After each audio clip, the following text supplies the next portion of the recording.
So thanks for joining me tonight. I'm going to talk about testing timelines and planning for sophomores and juniors. I know the testing landscape has changed the last few years, especially with COVID and test optional coming into the mix a lot more than it used to be. So let's go over what that looks like and then planning specifically for your student.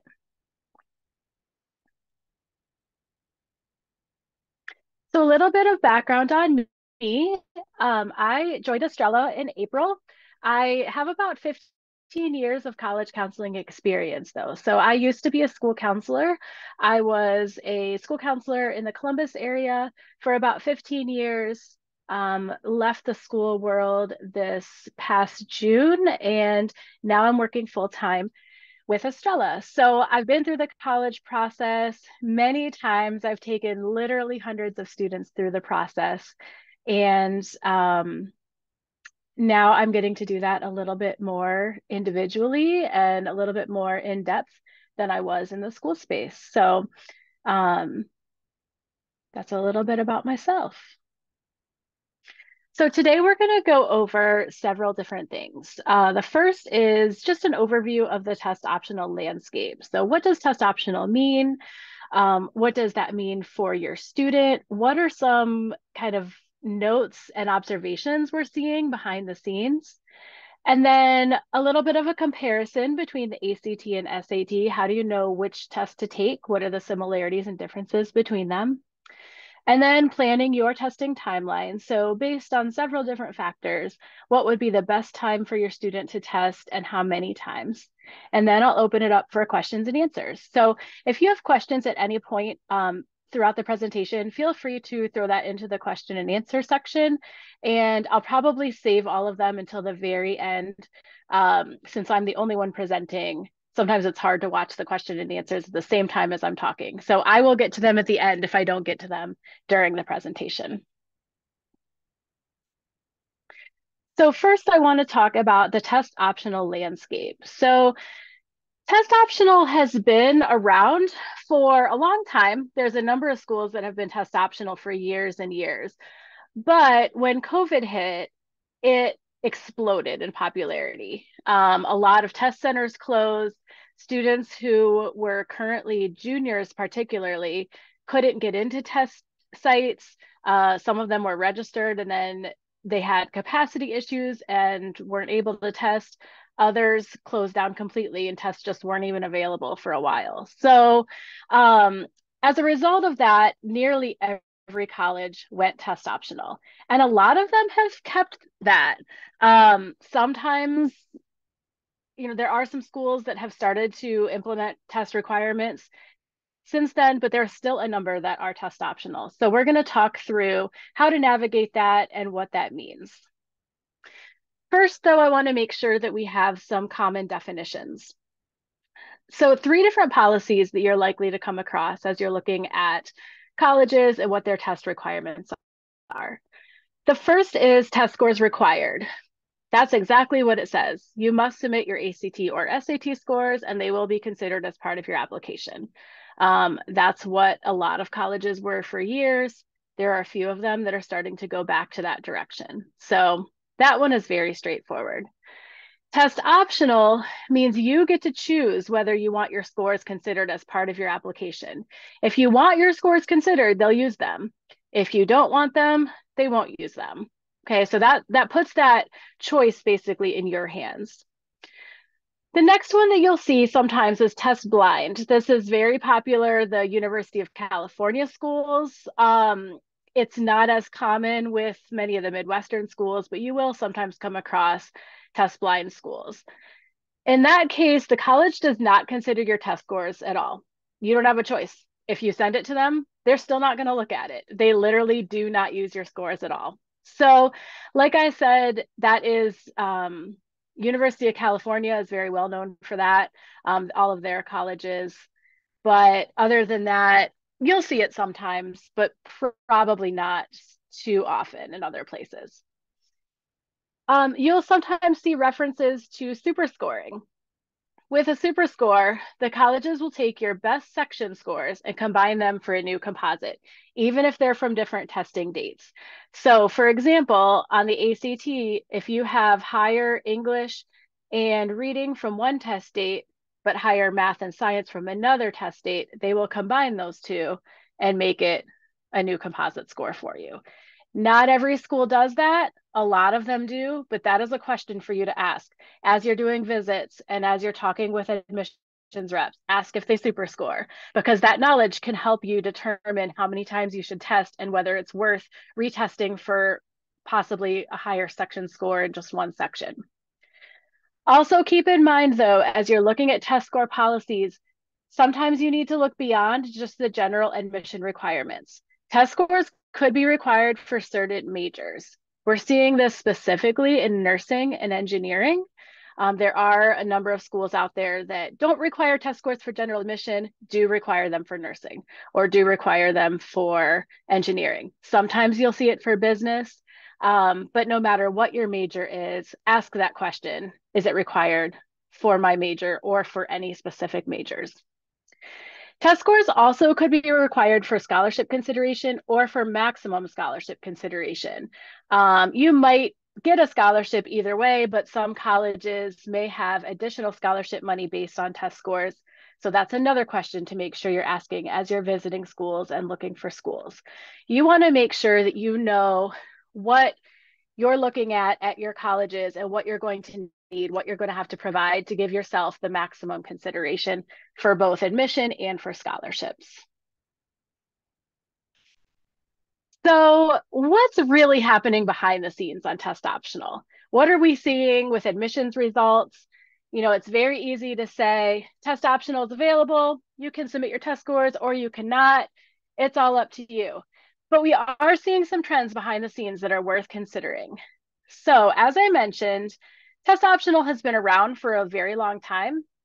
A lot of those colleges that have been doing that for years, such as Denison, it's really truly test optional. We're seeing strong applicants being admitted both with test scores and without test scores.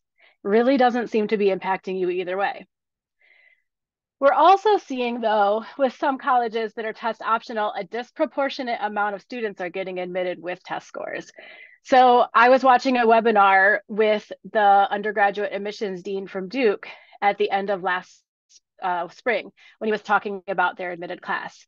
And he noted that 25% of their admitted students did not submit test scores. He actually noted that as a positive. He was celebrating that 25% of our students didn't submit test scores and still got admitted.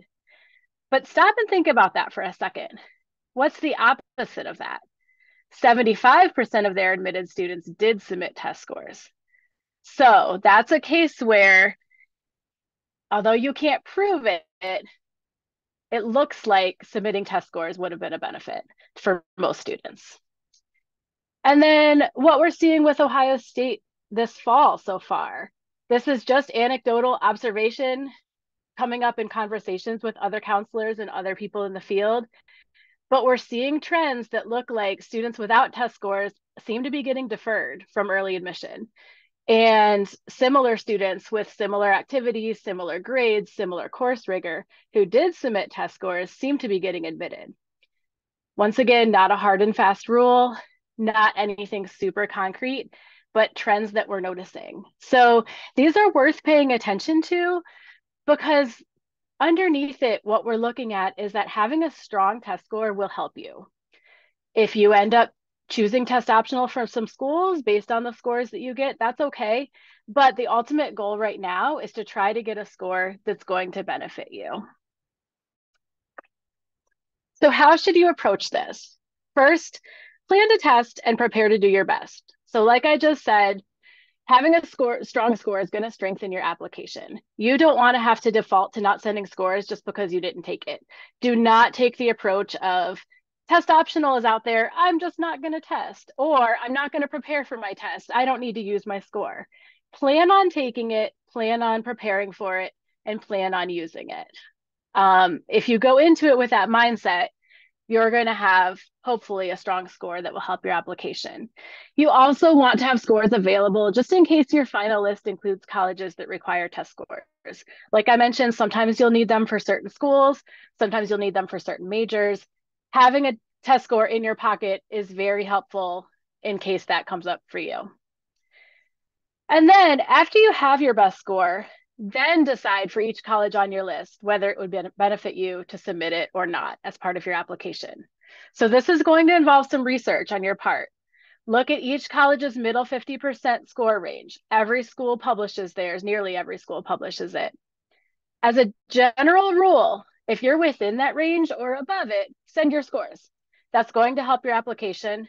At very best, it will really strengthen your application. At the worst, it'll at least be within their middle 50%. It will support the rest of your application. They're not going to hurt you if they're within or above their range. If you're below that range, that's when you may want to consider test optional. Think about the rest of your application. Does everything else seem to point to a stronger application without your test scores? Then go ahead and submit or decide not to submit to that school. You can decide individually for each college. So you might decide to send your scores to some, but not to others. That is totally fine. If you're not sure what to do, talk it over with your school counselor or with your consultant, and they can give you more specific recommendations school by school and based on your specific application and what your profile looks like. So let's look at the ACT and the SAT side by side. How do you decide which test to take? Colleges will accept either test. So choose which one is the best fit for you. We're going to talk about some differences and how to make that decision. So first, and this is new for this spring, SAT has gone digital. So if your student has taken the PSAT this fall, they've already taken a digital test. It's a very similar format. The ACT is still paper, so the ACT hasn't really changed over the last few years. So that's our first difference, paper versus digital. The ACT is 2 hours and 55 minutes long. That is without writing.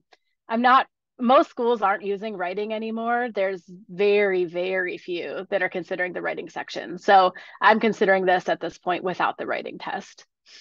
The digital SAT is 2 hours and 14 minutes. That is shortened from what the paper test used to be. So the paper test was closer to 3. So the SAT digital is a little bit shorter. The ACT has 4 sections: English, which is essentially a grammar content test, math, reading, and science. The SAT also has 4 sections. When you take the test, it'll be divided into 4, but it's 2 modules each of reading and writing, which is once again grammar, and 2 modules of math. So they're both 4 tests, but the SAT is really just 2 subjects, a reading and writing and a math. There's also some differences in the number of questions and the timing. So the ACT English, 75 questions in 45 minutes. That is very fast paced. Math, 60 questions in 60 minutes, 1 minute per question. And then reading, 40 questions in 35 minutes, science, 40 questions in 35 minutes. Once again, pretty fast paced, a little less than a minute per question. The SAT has a little bit more time per question. Reading and writing section, each module of it is 27 questions in 32 minutes. And then you'll do that twice. And then same with math, 22 questions in 35 minutes, a little bit longer per question. You'll do that twice. So if you are a student who feels really, really rushed when testing, the SAT, it's not a ton more time per question, but it is a little bit slower paced, a little bit more time per question. So that's something to consider. So the first thing to do when you're trying to decide which test is the better fit for you, take a practice test of each of them. Your school is probably offering a PSAT in the fall, possibly a pre-ACT. Some schools offer both. I know the school I used to work at We offered both. We did PSAT with sophomores and juniors, pre-ACT with freshmen. So first, check and see what's available at your school. You might already be scheduled to take them at some point. You can take free online practice tests. So Apple Ruth is a test prep company. They offer free ACT and SAT practice tests. You can just go to that link and take one. They have some that are monitored like specific times, and then they have some that you can take on demand whenever you'd like. So that's a good option. The College Board has practice SATs. That's the company that runs the SAT. They have practice SATs available in the Blue Book app.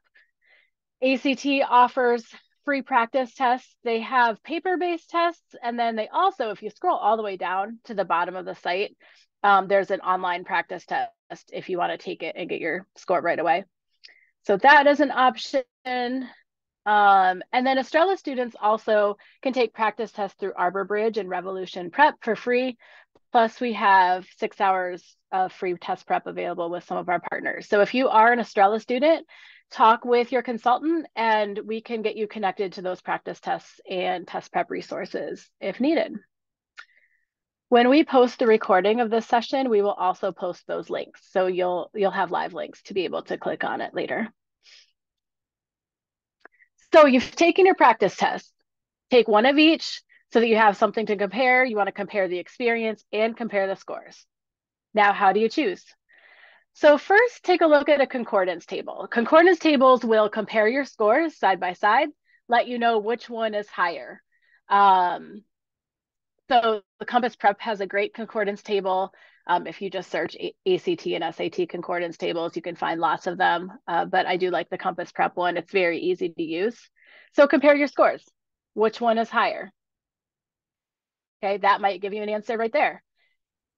Think about your PSAT scores or your practice SAT if you took one of the online practice tests. If your math is significantly higher than your reading, and by significant, I mean 60 or 70 points or more, the SAT is likely to be a stronger test for you because math is 50% of the composite score. So remember, the SAT has 4 sections, 2 of them are math. So that's automatically going to be a bigger chunk of that composite score. But if on your practice SAT, your reading is significantly higher than your math, and like I said, significant, about 60 to 70 points or more higher, the ACT is likely to be a stronger test for you. 75% of the ACT is a reading comprehension test, and that includes the science section. The science is not as much specific science knowledge as it is reading about a science experiment or a science observation and being able to answer questions about it. You need some science knowledge on it, but it is very definitely partially a reading comprehension test. So strong reading, you're likely to do better on the ACT. Think about the timing. I talked about the differences in number of questions and amount of time. Which pace felt better for you? Did you feel rushed on any of them? Did you feel like you had enough time for the questions? Some students, that's going to be significant. Some, it may not matter. They might be fine with it either way. So think about that. How did you feel about timing? Do you have a preference for digital over paper? Do you like one format better than the other? That can be a consideration. And were your scores equal? Looking at that concordance table, you can choose. So you're probably likely to do equally well on either test if you scored equally on the practice test. So choose based on digital versus paper or based on timing or just whichever test you liked better. That's fine too. So let's talk about planning your testing timeline. You have hopefully decided after your practice test which test you're going to focus on and move forward to. How do you know when to test? So a few things to think about. First, and most importantly, probably, is your current math course. Math is the area on the ACT and SAT that really needs some specific content knowledge. You really need to have completed at least the first semester of Algebra 2 to be most successful. If you haven't done that yet, your math score is not going to be very, like, it's not going to demonstrate well what you know because there's content you literally just haven't learned yet. So taking it before you've you've finished Algebra 2, at least the first semester of Algebra 2, it's just really not going to be an accurate score. The other sections of it, the English and the reading, those tend to be more kind of skill-based rather than specific content-based, but math is very important to think about. Also consider your personal schedule. So are you involved in sports? Is spring a very busy season because you're a baseball player? Do you travel a lot in the summer? Do you have really heavy involvement in other activities? If you're in marching band, fall is probably not the best time for testing. So think about what is going on in your life. When can you best dedicate time to preparing for the test and have Saturdays available to take the test? Think about your comfort with testing. So do you struggle with test anxiety? Um, will multiple dates make you more confident or more anxious? So some students, taking it 3 times, they know they're going to improve every time because they're just going to become more comfortable and more confident in the test. Some students get more and more anxious the more times they take it because they feel overwhelmed, trying to get a higher score. So you may need to consider how many times you want to take it based on whether you think that's going to be a positive or negative retesting. Would you prefer to have your tests spread out or close together? Do you want to take, a February, a March, and a May, boom, boom, boom, right in a row? Or would you rather kind of spread them out throughout the year and have time to really delve deeper into preparing for them each time? Think about your colleges and programs. Do you have early decision or early action deadlines? The testing timelines I'm going to show you in the next few slides all have students finishing before they start senior year. Honestly, that's ideal, I think, is having testing finished, go into senior year working on applications, don't have to worry about testing. But if, when you consider your own circumstances and your own schedule, you do end up adding a test for the fall of senior year, keep those deadlines in mind. Those are really important. If you have a November 1st deadline, that October, there's a late October ACT, it's not going to get there in time. You're going to have to take the September test. Some colleges have October 15th deadlines for applications. So you need to be a little bit careful about which test you schedule for that. So keep that in mind if you're looking at potentially fall testing of senior year. Do you have specific score dates or requirements for your major or special program? Do you have to submit scores by a certain deadline? Do you have specific score requirements? Like you have to achieve a certain score to get into the nursing program.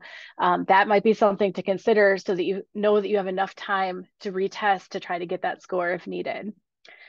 Also consider school-sponsored dates. So here in Ohio, every school gives a test to all juniors. The schools can choose between ACT or SAT.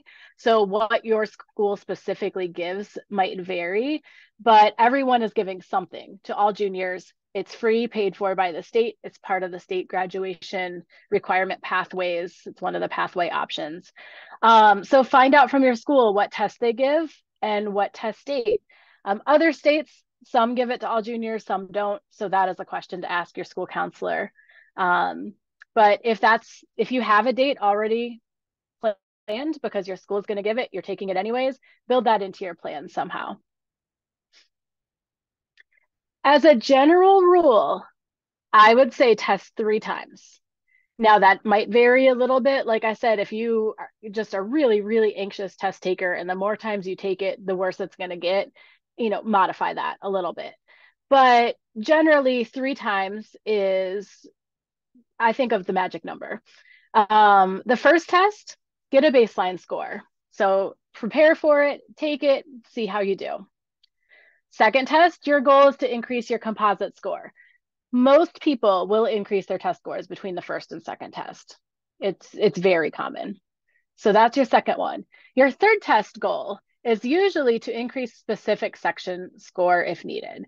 So if, for example, you've taken the ACT a couple times, each time your reading score is significantly lower than the rest of your scores, then on that third test, focus your prep really strongly on that reading section and try to increase that score. Generally, you can take the test as many times as you want, but generally, research has shown that student scores don't tend to increase much after 3 times. So I like to say focus on 3 times. It's really probably not going to benefit you to start getting into 4, 5, 6 test dates. It's just not, you're not going to see an increase at that point. So let's look at some sample testing timelines. I chose just some various scenarios. You could create probably 50 different combinations of activities and math courses and things. So this is not going to cover everything, but I chose a few just to demonstrate the thought process behind choosing test dates. So for this junior, our scenario is a spring sport athlete currently enrolled in pre-calculus. So remember, we want to think about what math course are you in? I would choose the August to September test of junior year as the first test. Students in pre-calculus, they've already completed Algebra 2. We're not worried about where they are in math. That's good to go. This is also a spring sport athlete. So you know that spring is going to be really, really busy for them. So the ultimate goal is to complete the bulk of their testing before spring. So if we start in August, we're going to be able to fit 3 test dates in before they're really heavy into spring sports. I would choose December as the second test date. It's still early, before sports season is in full swing. It allows for some solid prep time between that August or September test, and we still have time to get a third one in. And then I would make the third one. I'm going to assume this is a student at a school that's giving an in-school test in February or March. It's already on the schedule. All juniors are taking it anyways. So they're taking it whether they want to or not. Let's make that the third test. Sports will be busier. Spring sports will be starting up, but it's during the school day. So we don't have to worry about a Saturday conflict. And they'll still finish testing before the bulk of sports season. So using that third test, that in-school test, as their kind of final, catch up, try to hit the specific section that needs it is a great plan. This junior has a busy summer schedule. They travel a lot. They work in the summer, just really don't have time to dedicate to testing in the summer. And they're currently enrolled in calculus. I would make their first test December. So math isn't a worry. They're in calculus. They're well past Algebra 2 already. And a busy summer schedule means not much time for prep, not only for summer testing, but also an August or September test really wouldn't benefit them at all either. They're not going to have time to prepare for it. It's too early in the school year. So making December the first test allows time for them to do some prep work in the fall after school has started. I would make that in-school test, assuming their school is giving it, February or March, their second test. Just like this previous student, all juniors are taking it. It's already on the schedule anyways. And it gives a good amount of time between the first test and second test to do some prep based on how they did on the first one. And then I would make the third one April or May. Take the third test before summer begins. They have a busy summer. They can be good to go. They've taken their 3 tests, and then they don't really need to worry about testing anymore after that. This junior winter sport athlete currently enrolled in Algebra 2. Okay, so we have a different math situation here. I would make their first test that in-school February, March test. So once again, everybody's taking it. It's on their schedule, whether they want to take it or not. That's a date that is set. It's not ideal with their sports schedule. They're a winter athlete. They may not have a ton of time to dedicate to prep, but no choice. They're taking it. It's in school. So let's make it the first test, do the best they can with it. It also allows the first semester of Algebra 2 to be completed before they take the test. I would then make April or May the second test. Winter sports will be over. It allows a good amount of time to prep for it, especially if they didn't get much time to prep for that first one due to their schedule. It gives them a solid, couple months to really focus in on it. And then June or July as the third test, taking it before fall of senior year. So let's look at some sophomores. My first sophomore is currently enrolled in geometry. I would stop right there and say, don't test. You don't need to test sophomore year. Don't do it. Like I said, it's not going to benefit you to take a test when you haven't covered some of the content yet. So just wait. And then my guess is if they're in geometry as a sophomore, they'll be in Algebra 2 as a junior. So winter of junior year would be the time to start. Here's a sophomore who's currently in Algebra 2, doesn't have any specific time constraints, doesn't have a specific time of year that's busier than others, anything like that. I would make their first test June or July. So why is that different from the junior? The junior in Algebra 2, I said needed to start in the winter. Sophomore in Algebra 2, I would wait till summer. There's really no reason to have to test during sophomore, winter, or spring. So I would wait until Algebra 2 is completely done. With the junior, we want to get started in the winter to have enough time, to space out multiple tests. Sophomore, you really don't. Wait till you're finished with the math class. So June or July could be a first test. Um, Second test, November, December of junior year. It allows a good amount of time over the summer to do some test prep, but you're not rushing it into, there's no reason to have to take like a September test. Let's get into junior year, allow some of the junior coursework to be completed, and then take that late fall, early winter test. And then test number 3, once again, we're back to the in-school test. It's already on the schedule. Make that their last test. That will give them a chance to finish testing early and then have lots of time to focus on other aspects of the application process. So they can be looking at schools, they can be working on essays, and their testing is completely finished by then. And then another sophomore currently enrolled in pre-calculus. This one, we don't have to worry about their math. They've completed Algebra 2, so they could test at any time. I would say spring of sophomore year would be a good time.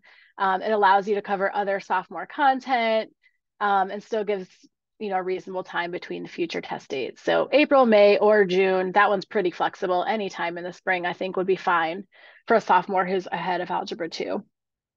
And then fall of junior year would be a great second test. And then December would be a great third test. This one, I don't have the in-school test on there. This could be a student whose school doesn't offer it, or if you just kind of want to be done and take that in-school test as a fourth test, probably not likely to help you at all. But if you just feel better, feeling like your testing is basically done, by the time you hit winter break of junior year, you can do that as an option. So with the sophomores, like I said, really no reason to rush it.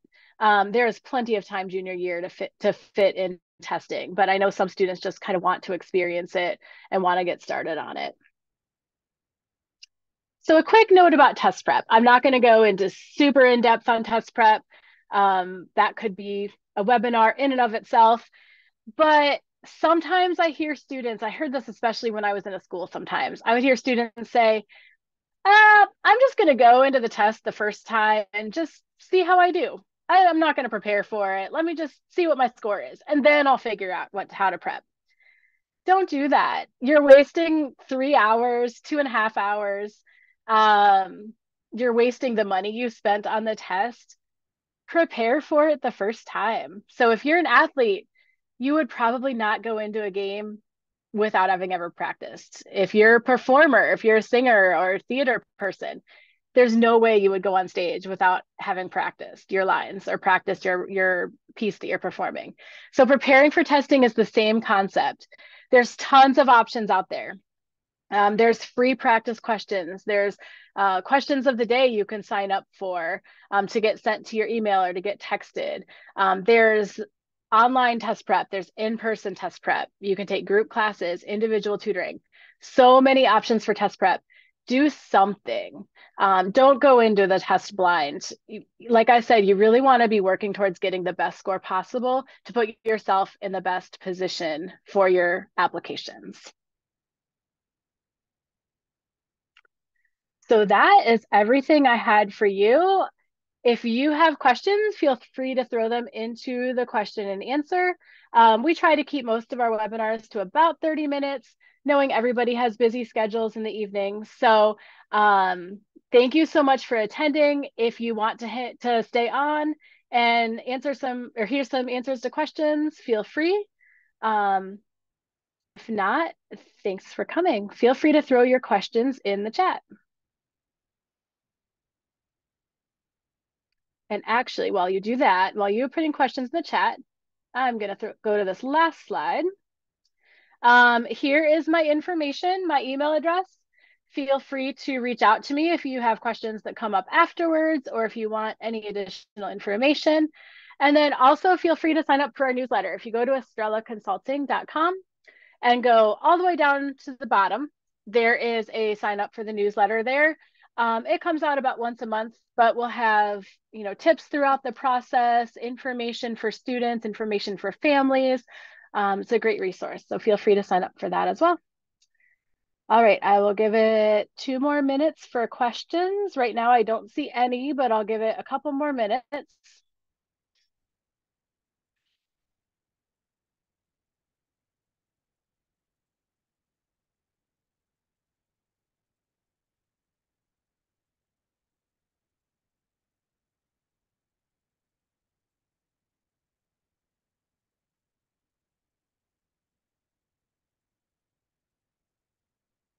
All right, that is a great question. So aren't middle 50% test scores not skewed because only students with high scores are submitting?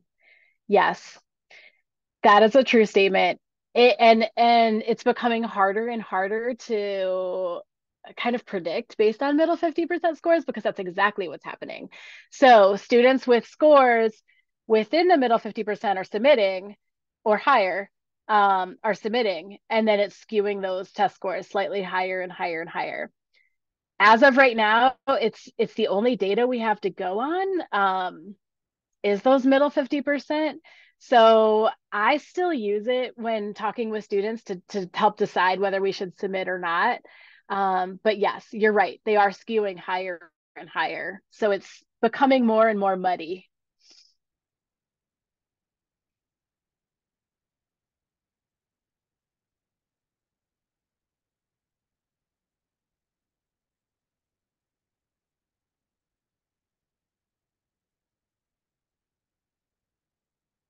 All right. Where in that middle 50% do you think applicants need to be competitive for scholarships, honors programs, and the like? That's a great question. I would say near the top or above. Middle 50%, if you're right within it, really anywhere within it, you've got a pretty solid chance for admission. On the lower end of that middle 50%, you probably need to have some, other factors, strong activities, something that stands out a little bit more than those that are at the top end. But in order to be on that high end for competitive scholarships, um, honors programs, things like that, they're looking for their top applicants. So something to keep in mind is that behind the scenes there's a business side to colleges, and they are looking to attract students that are going to help their stats, and that's especially true with scholarships.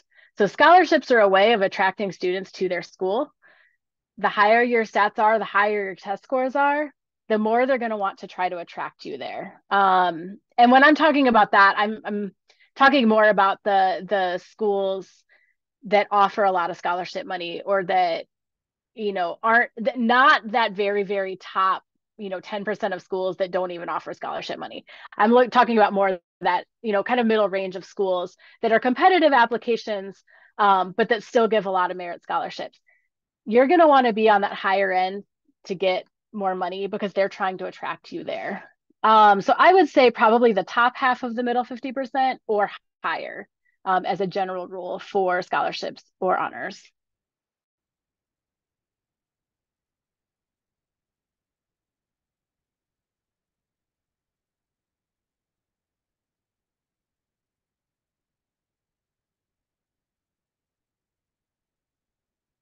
All right. Any other questions?